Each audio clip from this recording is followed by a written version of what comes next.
Thank you. Thank you. Greetings. I'm going to have a little talk about the music business as of today. And I think I'll just start right on. Doctors and quacks. When I was a little girl, I used to spend all my time reading books, listening to music that nobody on my age ever heard about. I was what you would refer to as a nerd. But this love for bookly knowledge and music is a love that I share with many of my fellow Norwegians. This high-tech, well-educated, culturally open population that gives us a glimpse about the future of the music industry. When the digital era came, it caught us all a bit by surprise. As in lawmaking, where no juridicus has ever been before, you don't have a set of regulations. The market was up for grabs, and it still is.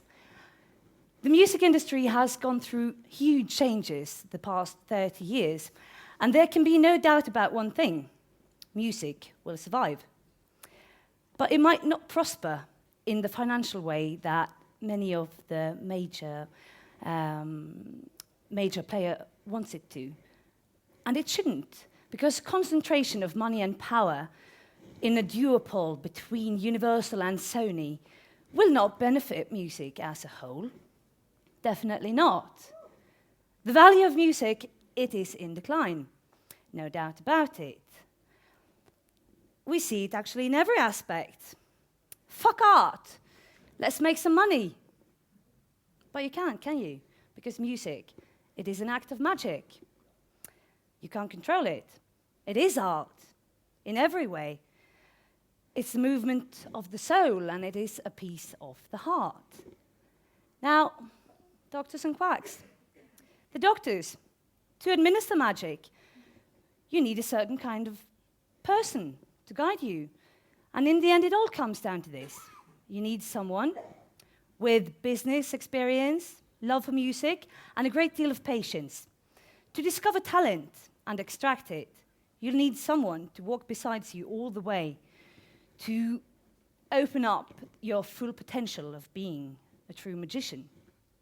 The quacks, however, will tell you anything just to make some money and make you pay up front for a service you might not really understand, and give you huge contracts to sign. They are also the ones writing books about how you should and could manage your own career. Truth is, it has never been more important to have a solid team around an artist, so that he or she can concentrate on making magic potions of rhythm and sound. Now, what happens? What happens when a business is monopolized? It gets dirty. And the magic disapparates to different locations.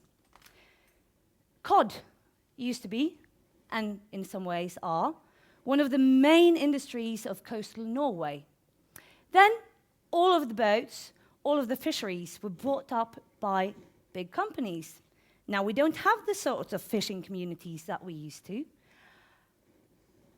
We have large vessels fishing all the fish, freezing it, packing it, sending it off to China to be processed, and then it comes back to us in the supermarket.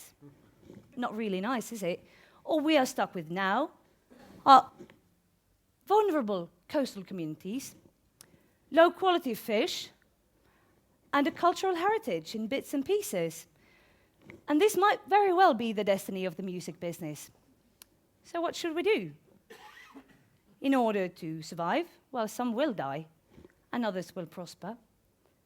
The revenue for recorded music in Norway was at 1 billion Norwegian kroners in 2000. In 2011, it was 500 million. That's a decline of 50%. No, actually, yeah. However, we've seen a growth of 13% during the first 5 months of 2013. So the money is there, but we need to evolve. the music industry has to find new ways of working. It needs to move from one infrastructure to another. I think we need to work closer with tech companies and bring together and merge our knowledge of musical magic with their knowledge on JavaScript and HTML and collect the two most nerdiest businesses together in one big clump of nerdiness. An unknown but exciting future lies for those willing to do just that, tie new connections and create magic from it. Thank you very much.